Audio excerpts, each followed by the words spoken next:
Good morning, and welcome to Daybreak Warriors Navajo Word of the Day.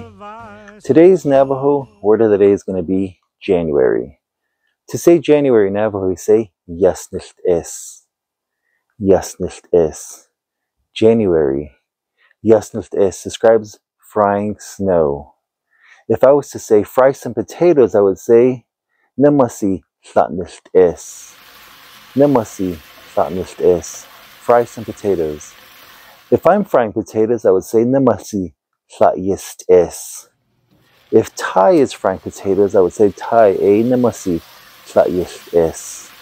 To use this word in a sentence, you can say Niłt'ees biye. Yeon that the chief. Niłt'ees biye. Yeon that the chief, which means it snows a lot in January. And that is today's Navajo Word of the Day. Niłt'ees. January. Have a nice day.